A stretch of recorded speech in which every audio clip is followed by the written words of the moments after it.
Welcome to the Global Business Insights podcast, brought to you by PSL. I'm your host, Max Kent, and I'll be joined by my co-host, Dr. Charlotte de Brabant. In Series 2, Beyond Business, we delve into the captivating journeys of the world's most exceptional business leaders, entrepreneurs, and professionals. Our mission is not only to ignite inspiration and knowledge for the next generation, but also to illuminate the path for those currently navigating challenges. Join us as we uncover the remarkable stories that transcend traditional business narratives and offer a beacon of hope and guidance. Good morning, good afternoon, good evening, everyone, and welcome to our Global Business Insight podcast. I'm so thrilled to have a very special guest with us back this time, Lucy. Thank you so much for joining us again in this great session. I would say the feedback we got last time after your session was just phenomenal. So we just had to bring you back to our podcast. And it's such a great pleasure to be here with Max Kent, once again, my partner in crime. Lucy, Hi, everyone. Why don't we just kick off by just having a quick introduction about yourself? Yeah, so I'm Lucy Day. I'm Senior Solutions Specialist at Proactis. So I work within the global pre-sales team, and I have the absolute honour and privilege of getting behind the driving seat of our technology and giving demonstrations to our customers and prospects. But more than that, really kind of working with them to understand what are they trying to achieve? What are their outcomes in terms of streamlining, their overall procurement processes, and helping them get there. I'm absolutely delighted to have been asked back. It's obviously an honour and a privilege. So looking forward to getting into it. Fantastic. Well, why don't we just kick off right away with our first question? Lucy, maybe you can take us through your journey in the procurement and spend management software industry. And maybe you could also highlight some of the key stages of your career development and how you became a specialist in this field. Well, without wanting to give my age away, I came into the kind of professional world very, very young. I had a brief stint at university and then decided actually I want to get out there, and I kind of fell into the software world really by accident, and I started working for a payment solutions provider in the commercial team, and it was kind of from there that I transitioned to working for an Infor systems partner in London, and this is now circa 2005, so quite a long time ago. Feels like only yesterday, but that's really where I started to kind of get into the wonderful world of procurement, and that was across everything, from purchase to pay and sourcing and contract management and supplier relationship management. And it was a really, really different world back then.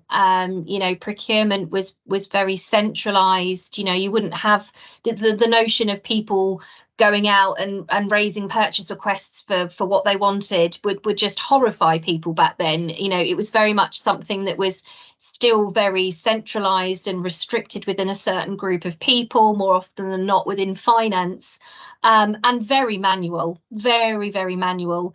And I suppose really what attracted me to kind of procurement and spend management is it out of all the projects that I've ever kind of worked in and delivered, they are the ones where I have seen the biggest impact in terms of the outcomes that implementing technology has brought. And I think for me, I think people that know me know that I'm quite a detailed person. I like to get into the granularity of things. I like to really pick things apart and really understand where are their gaps, where are their inefficiencies. And, I would sometimes just go in and sit with people and just say, walk me through how you're raising orders today. Talk me through that entire journey. And I would just sit there and I would listen, I would note it all down, I'd map it out. Because for me, you know, it's really about understanding those inefficiencies and those gaps, and kind of really teasing out that pain that kind of fully allows you to kind of get immersed in their world and understand kind of where they're coming from, and then aligning the solution from that, and then kind of agreeing, right, okay, what are the outcomes, what are the metrics that we're trying to achieve through this, so that you collectively go into the agreement, you know, with them and with your technology partner, that this is what we're going to deliver. So I think it was just that constant curiosity that I've had in my career, and that level of engagement that I love having. I'm very much a people person, that I think has kind of brought me to where I am today. And it's certainly that constant questioning, that constantly wanting to get into the detail, and really listening to kind of where the kind of pains and efficiencies are, that help me be able to help and support our customers and prospects in the most helpful way. Brilliant. Thanks, Lucy. And just to echo Charlotte, it's lovely to have you on again. Great to have you attending the podcast back by popular demand. And great to hear your start to your journey. Having worked closely with you previously, during your time when we were together at Complete Software, and previously to that, you're at Sage, you've been really involved in digital procurement services. So maybe you could share with us some insights into some of the challenges that organisations that you've come across face in that area, and how those roles maybe contributed to addressing some of those challenges. Yeah, a really good question. I think one of the biggest challenges that seemed to be part of every conversation I was having was simply accessing the data to drive meaningful insight. Procurement as a function, you can't kind of put your finger on the air, and we know that procurement as a function is under increasing pressure to perform, and it's a function that's changing, it's evolving. You know, it's not a case of we've got to save 10% here, we've got to save 20% there. They've got to mitigate risk, they've got to make sure things are compliant, you know, they've got to make sure that, you know, sustainability, which is a huge thing, as we know, that's coming in, you know, how are they supporting the organisation with scope 1 and 2, bringing in scope 3 to create that full kind of sustainability piece. Now, you know, all of that is based on having the data to make those decisions effectively. And, you know, I used to have conversations with people where I said, you know, how many suppliers do you have in this category? And they'd be like, I don't know. And, you know, if they're having that problem, you know, how could they make a decision on whether they need to do a supplier consolidation project if they don't know how many suppliers they're working with within a category? And if they can't, you know, kind of get that data, and they're struggling at that level, then it's going to be almost impossible for them to get the kind of actual detail of the spend itself, and then identify where potential savings can come from.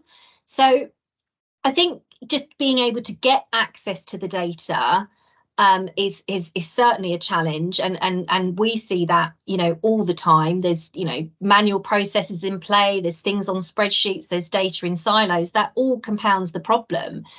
But I think then there's a kind of further challenge where it's actually a lack of cleanliness of the data itself. You know, we know the saying, you put rubbish in, you get rubbish out, but that is absolutely true.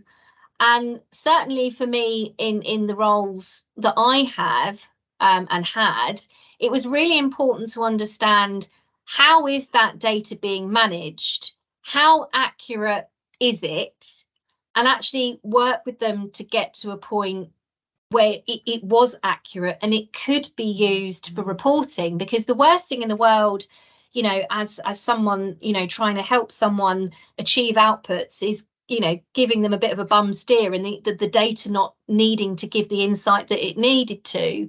So it's not just necessarily about having the appropriate reporting capability. It's about making sure the data that's underneath it is bang on. But then, as I say, having the BI tools that would present the metrics in the right way to the right people based on what their roles were within the organisation. And as we well know, procurement spans finance, procurement, and they look at the world very differently. So again, it's about aligning those two functions together and giving them the insights that were necessary, and that in itself can sometimes be a challenge. Thank you so much for sharing. And in your role at Touchstone FMS, you managed relationships with over 50 clients across various sectors. Maybe you could just discuss a specific example for our listeners where you successfully helped a client overcome a significant challenge through the implementation of software or digital transformation. Wow, there's quite a few to choose from. But I think one of the projects that sticks out in my mind, and was actually one of the ones that I was kind of most proud to be involved with, was with an organisation that I'd actually looked after and account managed for over 10 years, and they followed me. I was with one organisation, I moved, and they came with. So I'm that says something, I hope. But they engaged with me to talk about a project. They'd had a new commercial director come in. She was very, very hungry. She had big aspirations to kind of really transition them from where they were to kind of being a major player in their market. And as commercial director, no surprises that she was really there to kind of look at the sales revenue and increase that. And she was very much of the mindset when we initially sat down and spoke to her that came from a sales order management system, an invoicing system, a CRM solution, and to a certain extent it does. But we spent a lot of time, and this kind of circles back to kind of what I was talking about originally, about investing time in people and processes to really understand what the broader landscape looks like. It's never about kind of one thing in my experience. We spent a lot of time with her, other sort of key stakeholders in the business to kind of understand that overall business model. How were they kind of functioning within the sort of whole organisation? How did all of that hinge together? We wanted to understand the personas involved, the processes involved, because people and processes are like peas and carrots. You've got to have both working effectively for it all to come together. And it transpired that their bigger issue was actually they had a complete lack of visibility over their costs. So they're an organisation that sort of blended oils and other sort of lubricants and things together to then make an end product that they would sell. And all of that was being done manually. So all of the purchasing was being done manually. There was no visibility of spend. A lot of the cost of the products were being massively underestimated from a cost perspective. They had spreadsheets that were inaccurate, and they had somebody within the organisation that was quite precious about said spreadsheets and wouldn't share them, and there was a lot going on. But what we kind of presented to them was, look, you can't really make a decision on your sales margin without knowing what your cost base is. You've got to get a much tighter control over that and have spend visibility, not spent visibility, because the horse has already bolted, sort of thing. So we ended up kind of completely re-engineering what they thought they needed, and we started to engage them talking about purchase to pay, contract management, spend visibility, and it was a project that took quite a long time to kind of get over the line, because as we know, with procurement and kind of digitizing that, more often than not, there is going to be quite a cultural shift that needs to happen, that there needs to be a change of attitude of people, and a change of process. But they did go live quite a number of months later with a P2P solution, and it was a fantastic project, because we went in and did regular post-implementation reviews with them. The feedback that we got from that was absolutely fantastic. They even gave the project a name. They called it Project Ignite, because they wanted to bring it to life within their organisation and really make people feel excited about it. And it was a really great project to be involved in, and did what it needed to. It did allow them to get that control of cost. It did allow them to have that greater level of visibility, which then gave her a much more confident position to be coming from, to say, well, look, I know now what our products are costing us. Therefore, I know that if we're wanting to, increase our margins, we're either going to be looking at ways in which we can reduce that cost, or we need to be looking at, what we're potentially selling from a price point of view. So it was a really good project, one I'm very proud of, and I still keep in touch with them to this day. It's amazing to hear, and I think all of your energy and enthusiasm to sort of be hungry to keep learning and improving sort of plays out right across your career. So all the examples you've given just, make that building of learning and that knowledge kind of increase with every role you've had. So at Proactis, you mentioned senior solution specialist. So I'm assuming that kind of builds on all of that and brings that to the fore. How does that differ or build on the roles you've had previously? And so what sort of unique skills and expertise do you help bring to those organizations, and obviously to then help them take care of their control, take control of their spend and control of their supply chain? I think from my point of view, having been in this for as long as I have, I kind of came into the kind of the working world, where solution selling would be features and benefits, and features and functions, and it would be very much led by the solution, the conversation. And from my experience, and just certainly, when I call myself a senior solution specialist, I'm not thinking about any one solution in mind. I'm thinking about the problem, I'm thinking about the desired outcome, and I'm thinking about how I'm going to solve it. That's what I position myself as when I say I'm a senior solution specialist. I'm not here to talk to you about product. I'm here to understand what your challenges are, where are you feeling pain, and what are the implications of that pain within your organization, and to the individuals that we're talking to, because I think you need to remember that pain is felt differently by different people, even if it's the same pain.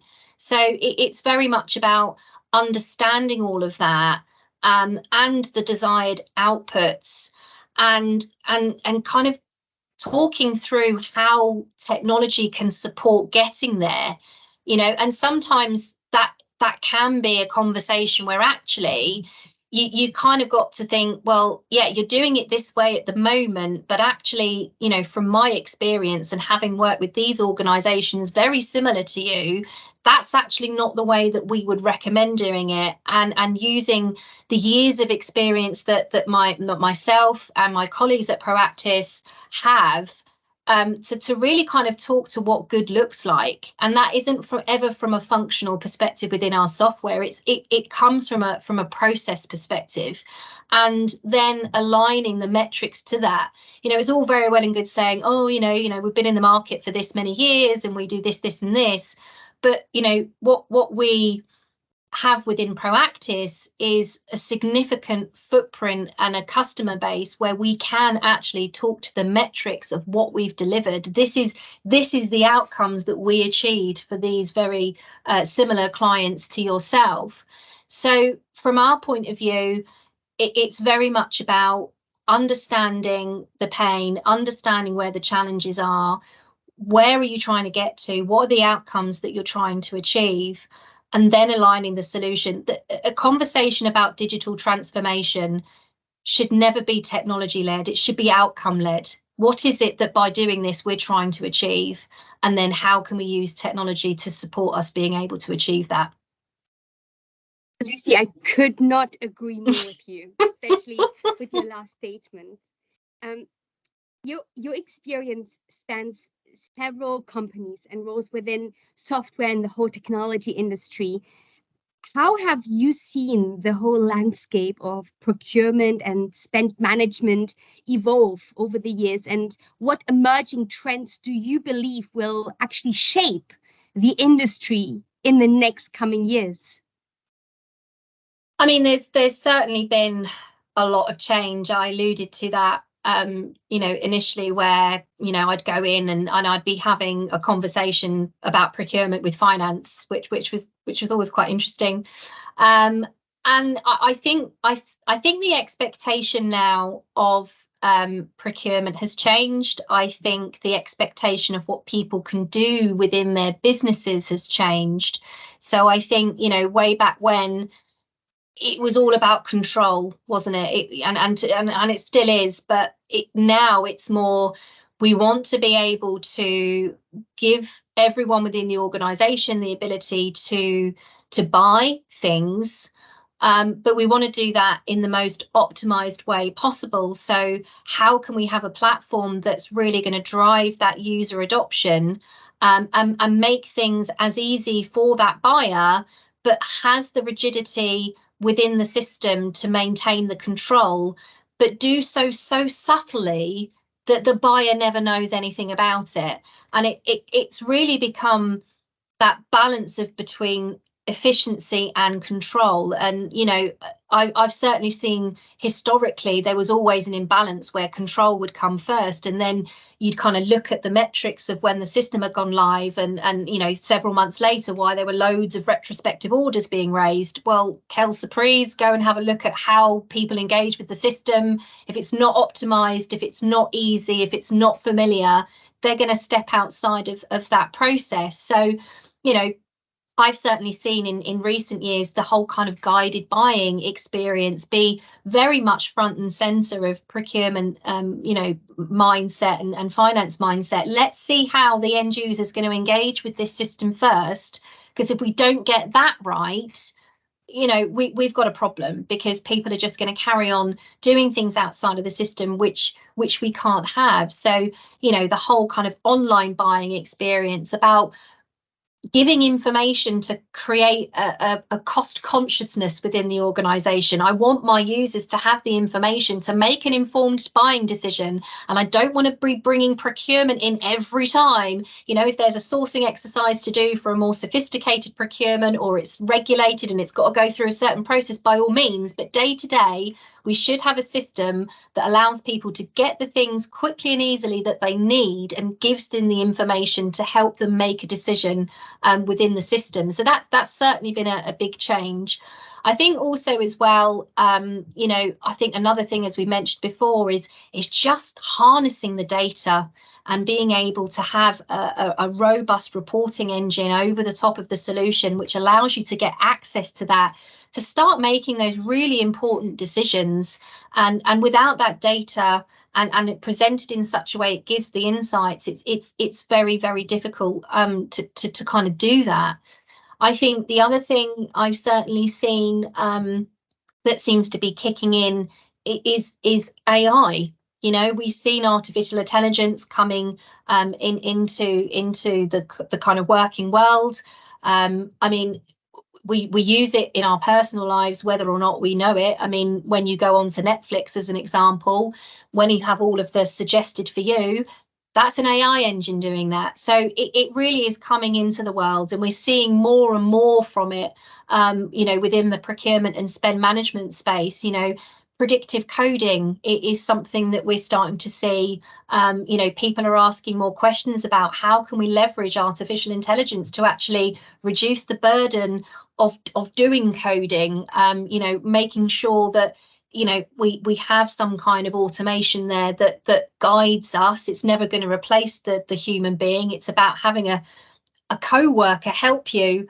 But that's certainly something that we're seeing more and more people ask about, and there is an expectation, you know, that will be invested and be used within the organisation. I think the other thing we haven't sort of talked about, but again, I certainly see as really important now within a lot of the organisations we work with and we talk to, is supplier risk. I think that the world over the last 5 years has changed massively. I think we've seen, you know, the impacts of COVID and what that's had. I think there's a huge focus on, you know, sustainability, and are we working with a supplier that actually is meeting what they've put out there in the public domain that they are working towards from an ESG target perspective. And I hate to say it, you know, financial viability of suppliers. You know, how many major high street brands have we seen completely evaporate off the face of the earth because of, you know, the way the world's changed?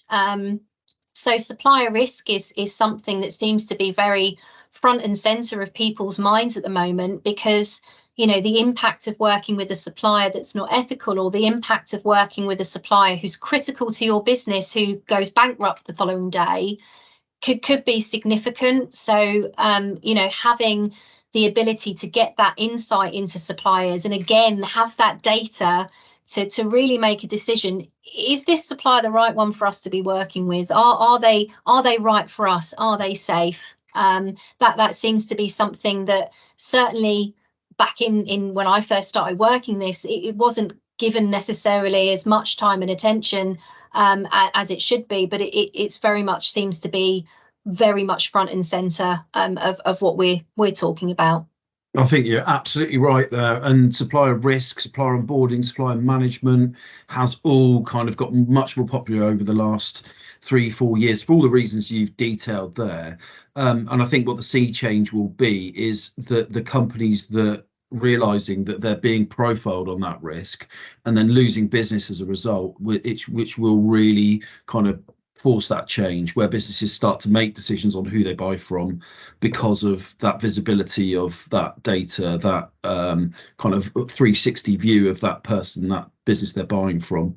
So I think you're absolutely right there. And you know, having spent some time with you recently on, you know, recent conferences and things like that, I've got a bit of insight on some of the things Proactis are doing. Are you able to share any more information on some of the tools that are coming out, or anything that you might be able to share with our listeners? I know some of it's probably confidential. So well, we ran our kind of headline event earlier this month, which I'm delighted to say was a phenomenal success. We ran two, one for North America and one within Europe, because obviously we're a global organisation. And we did make an announcement in that event that we are working on, and it will be coming soon, Proactis Brago Kai, CAI. If anyone is interested in knowing more about it, you can visit our website, which is www.proactis.com/Kai. But essentially what that will be is our coding AI. So sort of talking about what I said earlier is one of the kind of key things and the hot topics that's kind of really coming into play at the moment. It's about using artificial intelligence to support the coding of purchase orders and invoices, and really using it as a support mechanism to kind of automate that function. So I can't really say too much more about it. It is coming soon. If you'd like to register, or if anyone watching this wants to register early interest and finding out more, then they can do that on our website. Wow, this sounds so exciting. I will definitely register. Lucy, as a senior solutions specialist at Proactis, what are the key drivers and objectives for Proactis in this current market, and how do you envision your role contributing to the company's success in achieving these goals? I mean, we talk about current market. If I can just sort of talk about Proactis as an organisation and where we've come from, we've always been about, and we always will be about, delivering value to our customers, and we do that through our people, and we do it through our technology. And I've deliberately said we do it with our people first, because we are a people first organisation. Within our own organisation, our people are put first, and we are very much working with customers on a daily basis, constantly engaging with them to kind of look at how they're operating, what do their processes look like today. Because I think a lot of people pick a technology partner very much on kind of what they see, and it gets to the implementation, and then that's over, and it's kind of like the honeymoon period is done. You're married now. That's it. That's not what Proactis is about.